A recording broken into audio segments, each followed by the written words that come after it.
Hi guys, welcome back to Marantz. Rants. Plenty of good information, a little bit of motivation, a whole lot of truth, no financial advice. It's late night tonight, but I have Connect the Dots part 67. Okay, so I'm going to show you what it's all about. It's a stock that someone asked for me to look at, and without a doubt, we can connect it all the way through. Now, here's the chart. This is ticker symbol PLAY. It's called Play, and this is Dave and Buster's.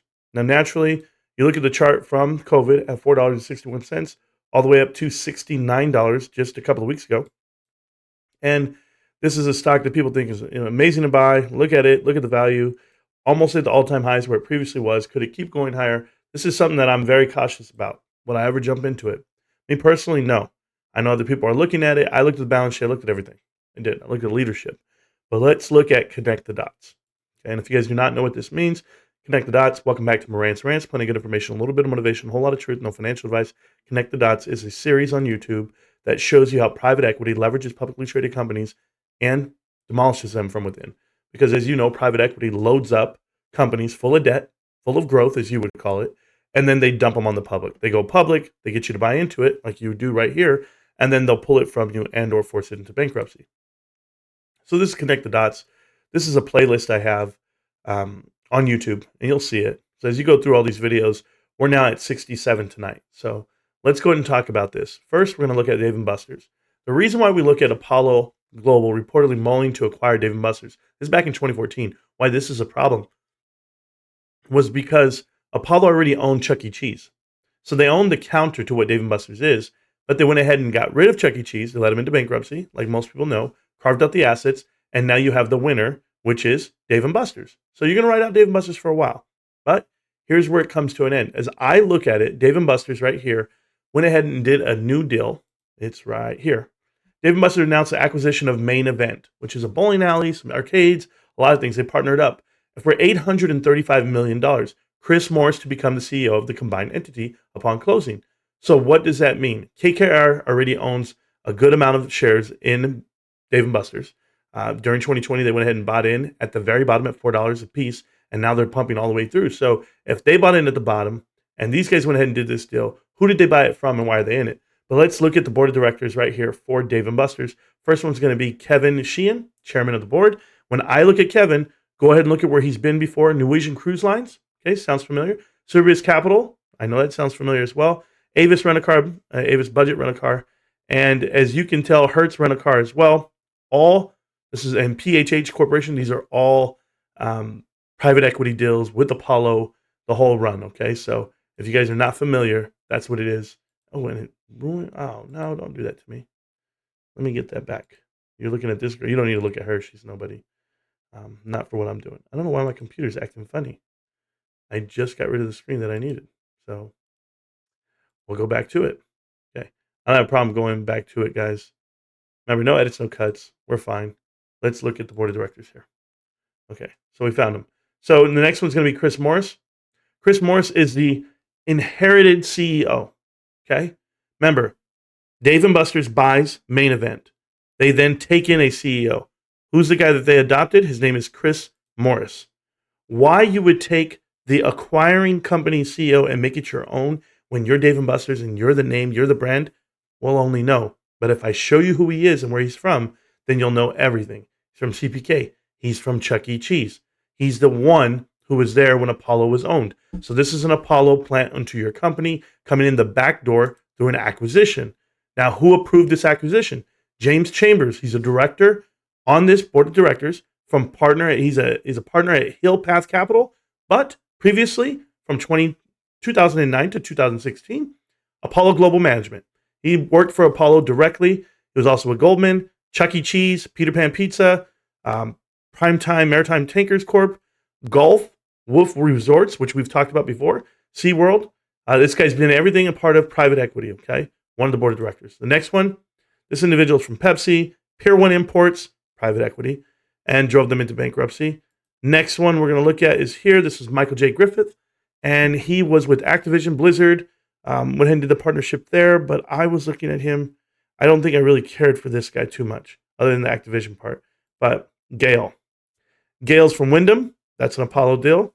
And let's see, did she do anything else that I can think of? And I always think about the things that hit me dead on the money, right? Because there's so much more to look at right now, guys. And you'll see what I mean by that.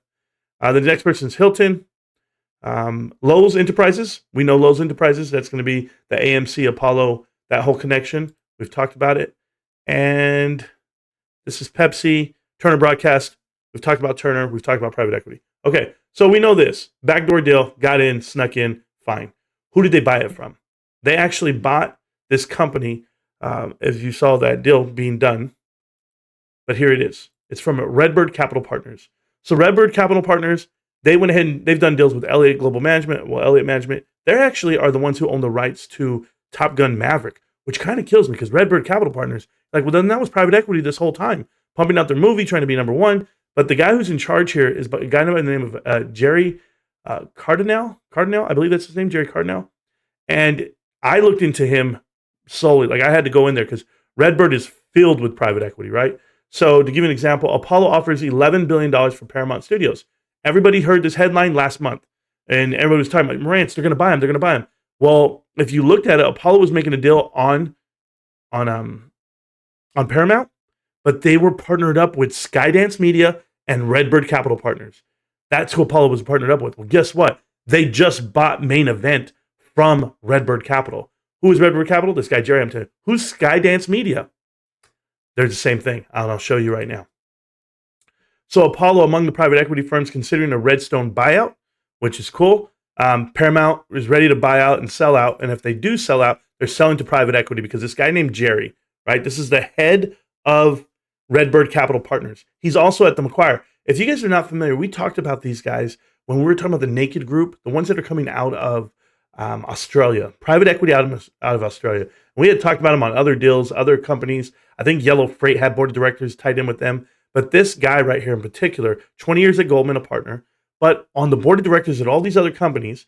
And when I went and looked at them, I looked at the One Team Partners, I looked at Skydance Media, I looked at Compass, I looked at Atheon, I looked at Zenith, I looked at Tierpoint, I looked at all these companies, right? So let's go to Compass first. So when we go to Compass, you're like, Chris Crosby, let's look at the list. A board of directors here. Let's look at this guy. But no, let's look at the CFO. I'm going to come right here. Jared Day. Here's the CFO, Jared Day. And where does he come from? He comes from his time as a principal at Boston Consulting Group. It's the same rinse and repeat. They have the same people infiltrate the companies and go into them. So he has that on his board of directors. This is all based off of who they're going to invest with. Redbird Capital Partners. When I look at these guys, and these are the guys. There's Jerry Cardell. You'll see him right there. But when you look at the next guys over, I don't care if it's Robert Klein or Hamid Bigleri. Look at Hamid. You go to him. What does he do? He was a senior executive at Point72 Asset Management Group. And as I scroll through, I just have to go over one, and you'll get the next person where they're from. Go over one, you get the next person. I mean, they even have professional soccer players in here on the board of directors.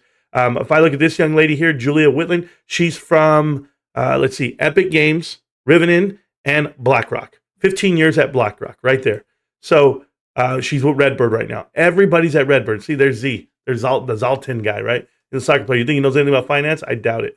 But when I looked at all these, I looked at everybody, guys. Private equity. I would show it to you all day. There's so many damn people, right?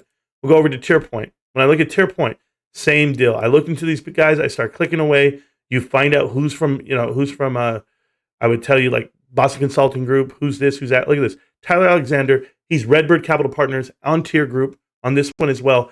And that's how you get, what's his name? Jerry Kyle is the same guy. He's on the board of directors here too. Now I'll give you another example. Frank Arthur is the president of this One Team Partners. One Team Partners. Gary Caldwell, or this guy, right? Jerry, whatever his name is. He's on one, right here. It says One Team Partners. He's on the board of directors, okay? Still to this day. Well, when you go over here and you look at Frank Arthur, he's the president of One Team Partners. Let's go ahead and read his bio. And when you go in here and you read his bio, you go down right here, it's going to tell you he has been the lead advisor of Boston Consulting Group. Okay. He's also been a principal at BCG, pivotal role in Disney and ESPN media networks. And I read something else. Left Lane Capital, Blackstone. There it is. Private equity firms. He's an operating advisor to Blackstone and the Charon Group.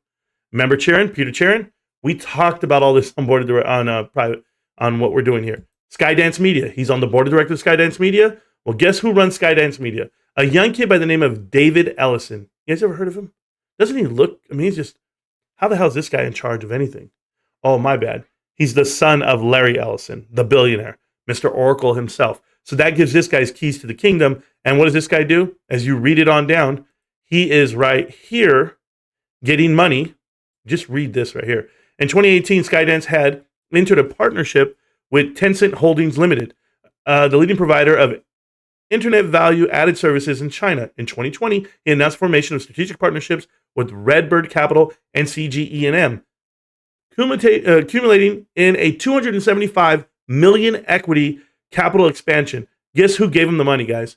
KKR and the Ellison family themselves. So private equity runs Skydance, if you guys are not familiar. So, of course, Larry Ellison, guys, he's not innocent. Larry was once brought up on insider trading deal. And you know what he did? He was able to buy himself out of jail for $100 million to his own fund, if you guys are not familiar with this. He actually gave it to his own fund, and they let him do it. And so the judge, whatever the judge wants to do, but he's donated money everywhere trying to buy himself favor. He gets no favor out of me. That's Larry Ellison. But the reason why I'm talking about this, Dave & Buster's, okay? I want people to know. As you look at the board of directors at Dave & Buster's, just to get very clear on this, that price might be invited, might be at the all-time high, and people want to go ahead and get it because they think it's going to keep going. You're going to have a balance sheet that's looking like it makes profit, but yet all it is propped up right now off the fact that they bought Main Event and they partnered up, but they let the snake in the door. Once you get Main Event in there, now look what you have. But Dave & Buster's original creators, they're gone. One killed himself, one committed suicide, the other guy's not there anymore. So, yes, private equity walks in. But after gutting and carving out Chuck E. Cheese, the same people who did that are in charge right now at Dave & Buster's. So what do I see for Dave & Buster's, guys? Anybody out there see it? Because I do. I will not be buying this stock. I'll stay away from it because private equity's in it, and who knows when they're going to pull it from you. Remember what is said. Private equity loads up a company with debt, and then they pawn it off onto the public. Get ready. GameStop. Can't stop, won't stop. GameStop. No private equity here, babe. We buy our own shit. Let's go. Peace.